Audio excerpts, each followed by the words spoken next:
Hello and welcome to 3D Hero. My name is Razaki. On the previous video we talked about Scalisoft's Spectro user interface, and I mentioned to you a disadvantage that you would find there, for instance the small menu items on the interface. Today we will talk about Subdiv Former. It is an application that I discovered recently when I went back to modeling on my phone after my computer crashed. Today we will have a look at that, and with no further ado, here we go. So on Subdivformer, I just realized that the interface is quite easy. It's very fantastic, and it's just very interesting. It is very pretentious. You can find SDF 3D on the Google Play Store for Android platform applications. And when you download this wonderful 3D application, you will come across such models that come along with it. I think they're just demos, and in their explanations about the software, they say that you use this for architectural illustrations, such as this little city, which has been made in low poly. You can see the trees there, the buildings. And so you also come across other models. For instance, I don't know what this is. Maybe we should call it a sprinkler, whatever it is. It's not happening. So yeah, there it is. Then maybe we should call it a sprinkler. Anyway, whatever it is. And the next thing here is the coffee maker with the coffee mug right underneath the tap. Really fantastic. And there is also a city. Actually, the city is bent onto the side. And sorry, you would also come across a chair right there. What you will not come across are things like this. I was attempting to make a toothbrush. You can imagine how close to a toothbrush that looks. Anyway, so this is SDF Former or SDF 3D that I came across, and there is a pro version on Google Play Store as well as the free version that I'm currently using. And I'm hoping that if this software or application does not disappoint me, much later I'll have to upgrade to the pro version. When you open SDF 3D for the first time ever, but this is not the first time ever for me, you will come across this nice cube looking like that. It's actually a cube that has been subdivided, and we all know what the subdivision function on Blender does. It smoothes edges and surfaces into something that looks less chunkier than a normal cube. Which I'm going to show you right now. The normal cube. All of us have come across a cube. You can imagine how chunky that is. If I zoom it out and you see exactly what it is, I'll just show. Okay, so you come across this subdivided cube, which is basically a sphere. When you start up your SDF 3D modeling application on your mobile phone or any other Android device that you're using that's compatible with the software. So as you can see, the user interface is really friendly, really friendly, I'd like to say. And if you are curious, and I'm also curious, I hope SDF or Subdiv are going to tell us what if they called it Subdiv Former because the application functions basically by use of subdivided items. I think, like you can see, my gun is really low poly. Just opened this earlier, you saw it on the previous video. My gun is low poly but highly detailed, and my bullets as well are highly detailed, and the coffee mug as well. It's got very few vertices. It's low poly but highly detailed. So I don't know, I'm not curious, okay, I don't know, but I'm really curious to find out if subdivision modification is what they used to come up with a name for their application. As you can also see, there is this pen I've got here, highly detailed but also low poly. So if anyone knows, hit me up on my comment section and tell me, and tell the rest of us, whether or not Subdiformer was informed by the name subdivision for subdividing items because it's really low poly. Now, once again, back to the interface. We'll just talk really briefly about it. I'm sure by now on the video you're really familiar with the gallery, where you come across your models. I have a gun, I have a cup here, I have a flashlight torch, I have a pen, and this that I was trying to model into a toothbrush. And then you will have your application coming up with these models, which are there. I think they're just examples for you to have a look at. And yeah, that's what you find on the gallery. So going back to the modeling interface, you find a viewport which has the X, Y, and Z axis already set up for you, and the blue, of course, is for the Z axis, the red is for the X axis, here's this green, it is for the Y axis, Z, X, and Y. Good. So you have this little globe here that you can use to rotate your object whichever many angles you'd like to. Although on the viewport itself you can also rotate your item without basically depending on the cube, the circle, or the globe at the bottom here, the sphere. And then we have settings, which are really fantastic, quite easy to work with. And the settings are used to manipulate the X, Y, Z axis. I'll just check off the box there, or uncheck the box there. Also uncheck the colors, and also uncheck the buttons. I don't know what that is, buttons text. Anyway, I've not tried it earlier, but I've been experimenting with this application. I'm quite impressed at how good it has been while modeling stuff, like the ones I've just showed you, things that I modeled in quite a short time compared to modeling on Blender. Anyway, we'll do the comparisons later. We're talking about the interface right now. So if you want to add a material, you of course go there, you tap add, it brings you this arrow which goes back to your menu, and then you tap okay, below it you have the sphere. I'm just gonna move this to the side so you can have a look at what we have there. Okay, it's gonna take a while, yeah, I'm just gonna move it a little bit. So this is the new sphere that I've added, and yeah, there we go, the new sphere, the new sphere, the old sphere. Just gonna do that for now. So you can add anything you'd like to and model it. And then there is the next one, which is very important. That's the shape menu.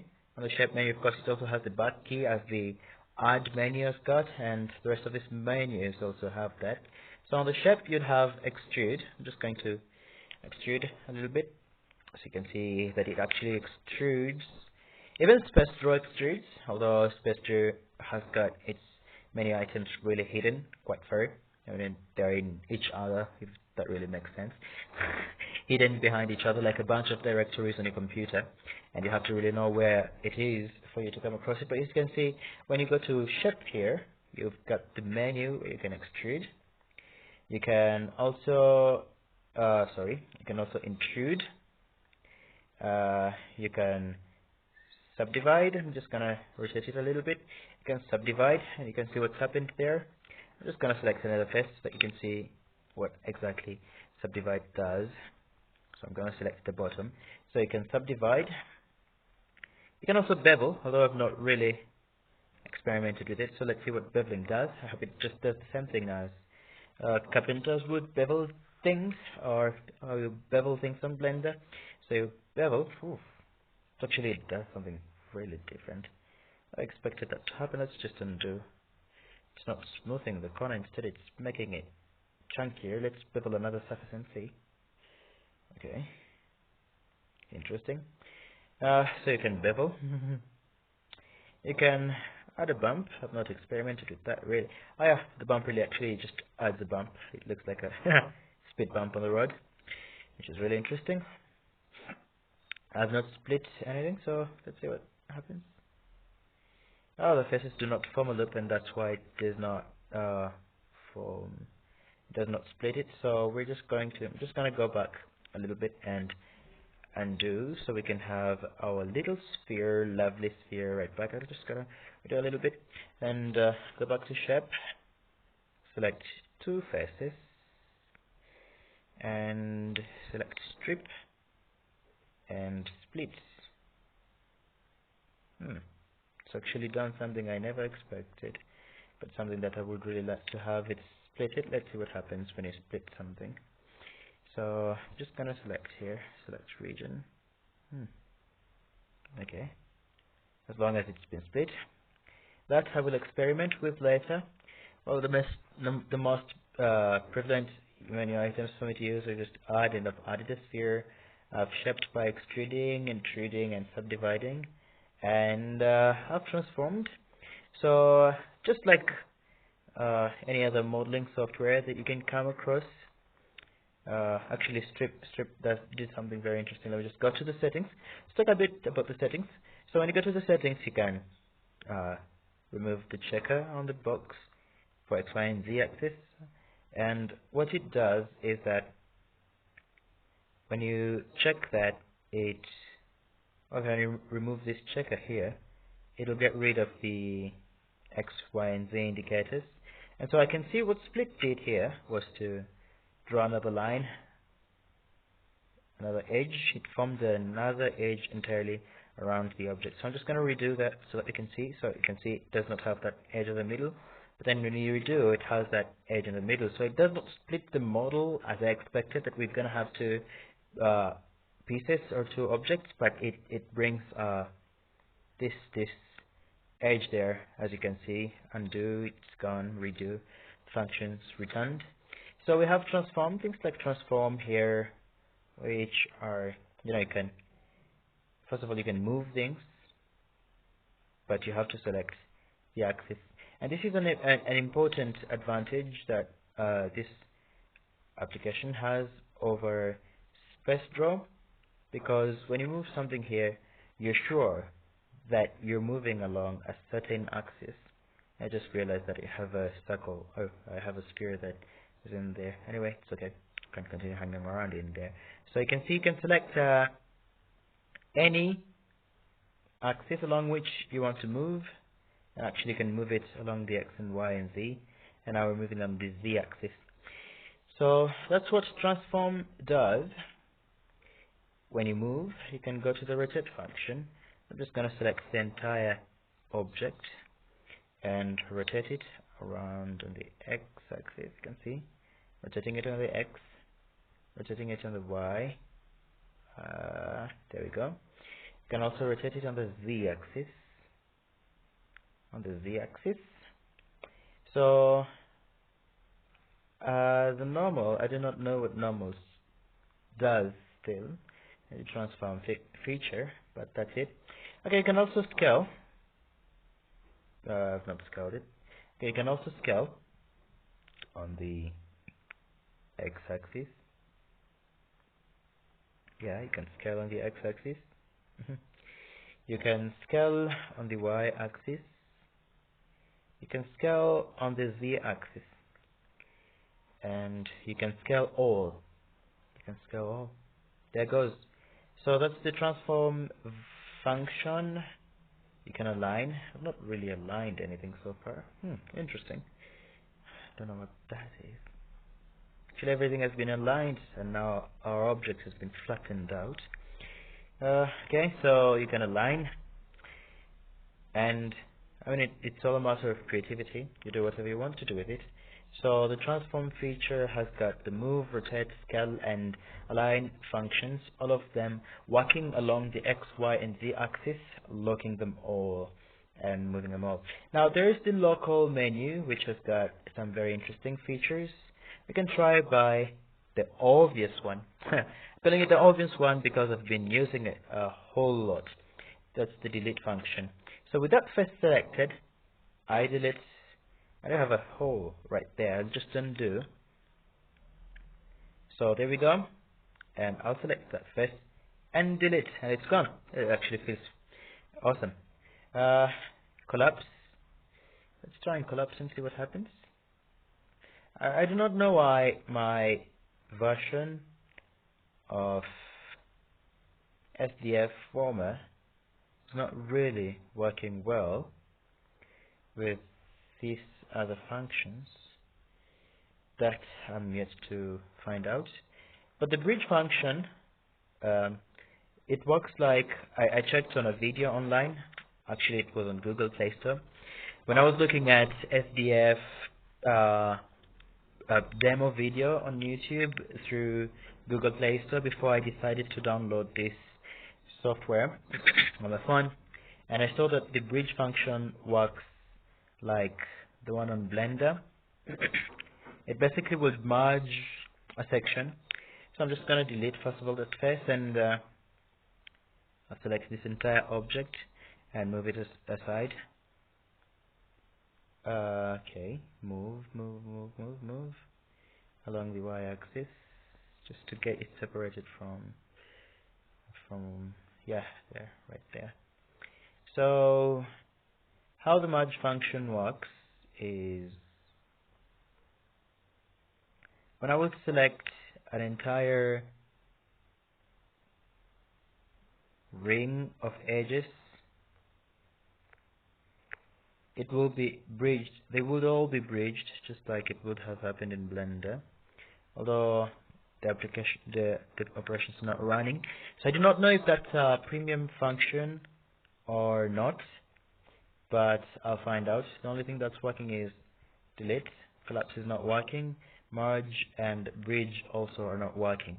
But I've been able to work with the limited features insofar as insofar as the local menu is concerned, and things have been not bad. Actually, they've been remarkable.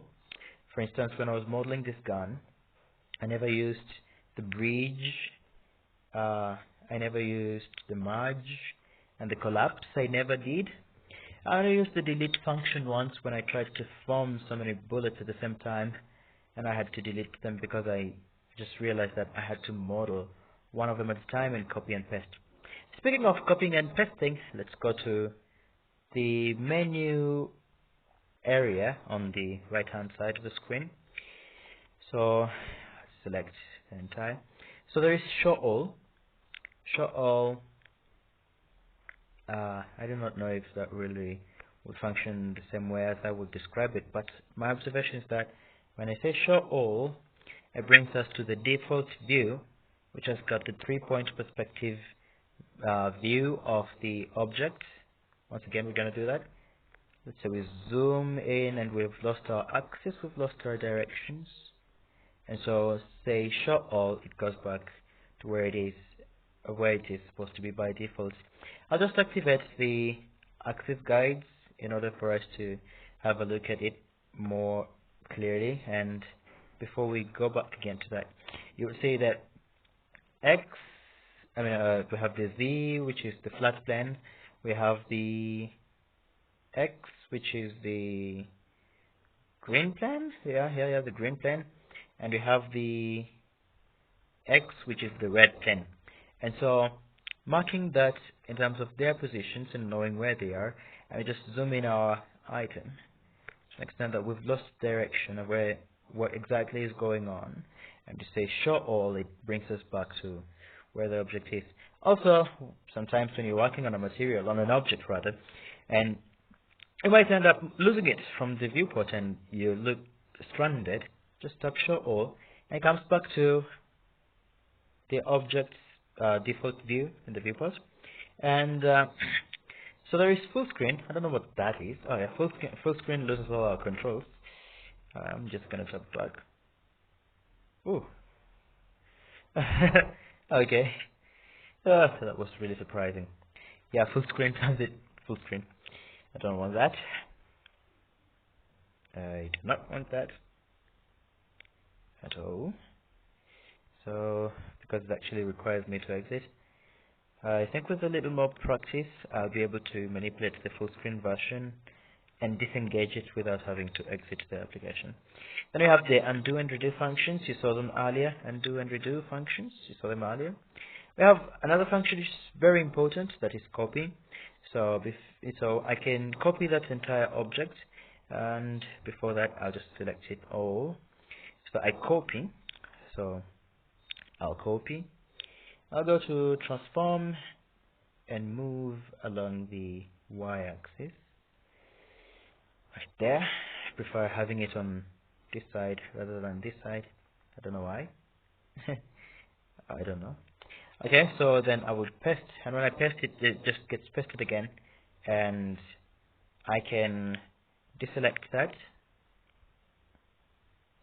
and reselect and select the new object and move it, and I can paste it as many times as I want to. Where is the paste function? Paste right there. So I can do that as many times as I want to, and I'll just undo. Okay, we'll talk about the undo function much more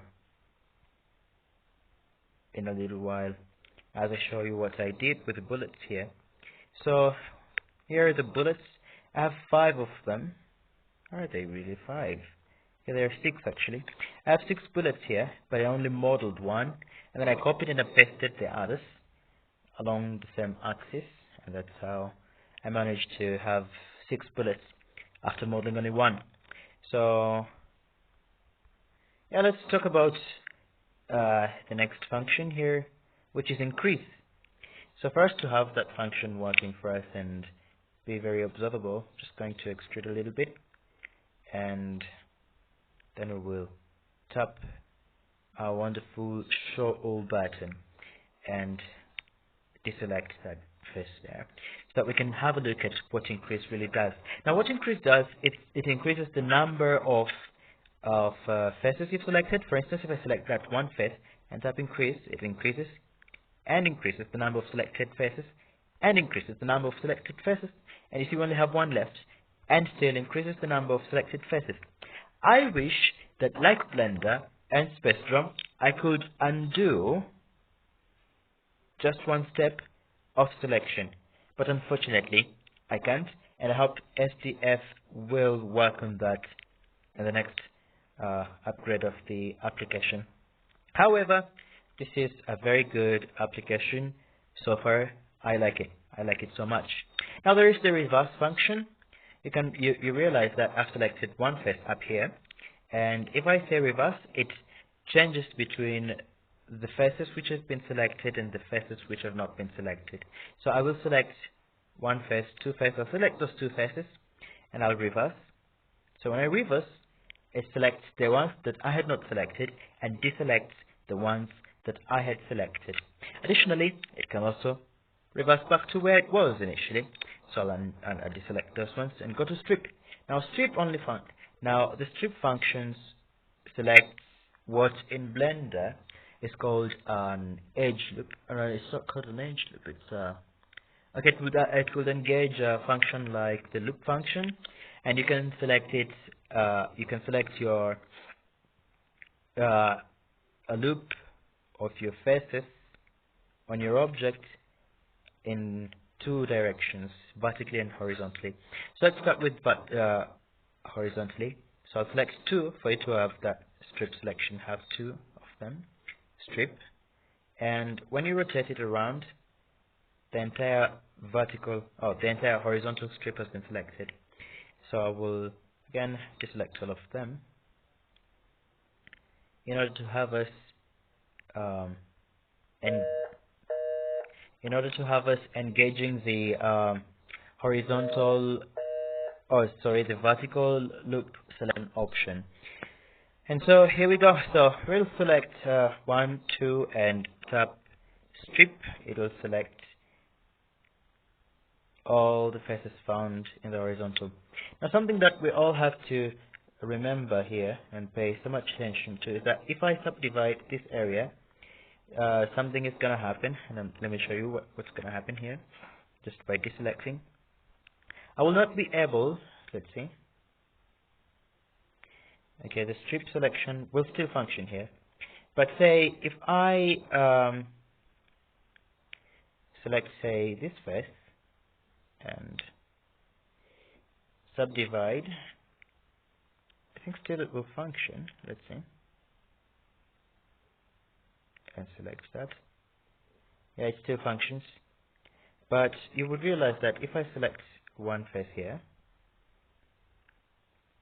and subdivide and then deselect that face and select these two faces, traditionally as it's required to select a strip, it will not function. Oh, actually it does function. This is like a very simple model, and that's why it's working, because I have not lost the horizontal alignment of the faces that I can select. So let's try by selecting this one here. I think it's still gonna work. Yeah, it's still working because I've not lost the alignment of the faces that form an entire strip. So then let's go to, before we go to the next functions, like the face, I'm just going to show you something that really small. See, now I am in one of the menus here, that is the shape menu, which has extrude, intrude, subdivide, bevel, bump, and split. Now if I want to undo, if I undo it, of course it deselects one face, and it also undoes one step of the action I carried out. I'm just going to deactivate the access guides. Just realize that I don't like them. They obscure things basically. So if I undo, it goes back one step, because I am within the menu that I have engaged. Sorry about that. I'm in the menu that I have engaged, which is the add menu, not add menu, but the shape menu, which has got these functions. So if I redo, it goes back there. But now if I leave the entire shape menu here, if I just go back to the root, if I should call it the root rack of menus, the main menu, sorry, the main menu. If I undo, it undoes everything. Actually, it goes step by step. But then, still that function I'm telling you about functions. It functions. Right, so we're just going to say move, and I'll move this randomly. Now if I start on doing this, you'd realize it move 1, 2, 3, 4, 5, 6, 7, 8, 9, 10, 11, 12, 13, 14, 15. And if I redo, it does a lot of those steps. When I go back to move to the sub menu, it undoes that entire thing. See? So that's what I was trying to demonstrate earlier. And I'll just undo that and redo. So undo function also deselects the face. It does. And it undoes the step. So it just deselects the face and undoes the step. Unlike in Blender, which you can actually undo a selection while still you've not undone an actual step, because the do and undo functions really function the same way. They are actually considered steps in Blender. Now, since this is a free version, let's talk a little bit about region. If I want to select this entire object, I would select the face and tap region, and it selects the entire object. And I think it functions really well when you're talking about, you know, when you have two items on your viewport. We're just gonna go to. I'm gonna save that. Okay. Although I'll have to delete it again. I mean later. So this gun is made of different components, and all of them are different objects. So if I select this and tap region, it'll select the main body of the gun. If I select that face on a bullet, it actually selects the entire object. And so region selects an entire component, which is a separate object, which was either a sphere or a cube or any other thing that you added in order to modify the complexities of the details of your object as you modeled it. So that's what it does. And something I realized here is that okay, we also have this function that is found in Blender, at least version 2.779b, the one that was using before my computer crashed. You can select faces, you can select edges. Okay, selecting edges, they are there. You can select edges. You can also select vertices. Okay, I don't know if you can see those two vertices are selected. quite small. Of course, vertices are always very small. You can select all the three. There is the mirror modifier, which is a premium function. There is a symmetry modifier, which I don't know how it functions yet. I'm yet to try, and I'll let you know how that functions. Color, pick color is a premium function. Colorize is a premium function. Draw color is also a premium function. And that brings us to talking about this palette here, which has got colors: black, white, gray, whatever. And you can color different faces on your object as you go along after you're done with shaping your object. This blob that we talked about, I'm just going to talk about a little bit more. You can use it to view your model in 3-point perspective, or you can also use it to look at it in oblique projection, if it's really oblique. There, so you can, there, you see, you can look at it from various directions, which are not in an angled manner, if I should say oblique, if that's the correct word. And so there is, but now you would realize that when you have this engaged, okay, when you have this engaged, you can only zoom in and out, but you cannot rotate, unlike when you're looking at it in such a projection as that 3-point perspective projection. Okay, one more thing is that you engage it by tapping and tapping. That's it. So that's basically what we've got here on this very wonderful software, which is Subdiv Former or SDF 3D. It's really fantastic, and I'm looking forward to see what improvements we can have on this so far. Should be really fantastic. Disadvantages. Let's talk about disadvantages we can find here. One disadvantage that I found, I think it's because of how I've been used to working with Blender, is that when you select that entire strip and you extrude, and you intrude, is that it goes all the way, all the way. Unlike in Blender, where you can actually manipulate how far the intrusion goes before you disengage your selector or your selection. And also, when you extrude, it actually goes to a certain extent, and you would have to, if that's too much, you would have to go to your transform menu and press it right back, right there. I don't know if that is a disadvantage or not, but I found it disadvantageous because when I was modeling this gun, I wanted to have that crease. And you notice where we have so many edges moving around, like this one's right here, right there. These edges. I wanted to intrude it, and it made the gun into a very weird shape. Very weird. Oof, was really nasty. Anyway, maybe they would improve on that. Now this video has been very long, but I wanted to tell you about something I forgot to mention in the previous one about Space Draw, and it's that Space Draw has got a community, just like Blender. And there's something very nice about being in a community, which is, people can share tips, can share insights, add-ons as well, especially in Blender because it's an open source software. But Space Draw also has a community of space drawers, if it's right to call them that, because people who use Blender are called Blenderers. So Space Draw has got a community of space drawers.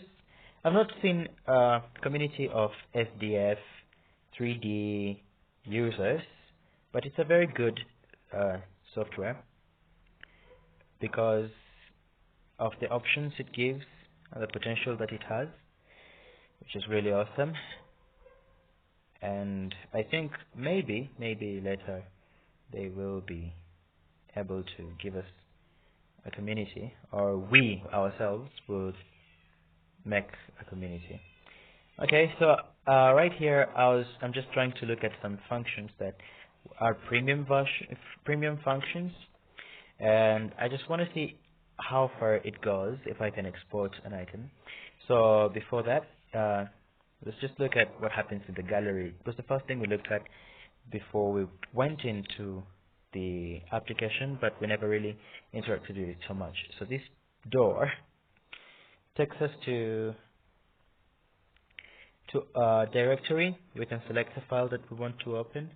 Just try space draw. Oh, actually, there's nothing much in there.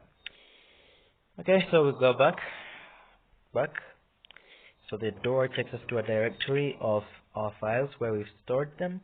Of course, when you select a file, it takes you into it. You can also, let's try and export. You can share. I think this is copy. Yep. Wow, it copies. Yeah, that's copy. You can delete with a trash can. You can select and share. Oh, that's export. Yeah, I thought it was share. When I tapped it, I just thought it was. Oh yeah, this is share. That's what happened.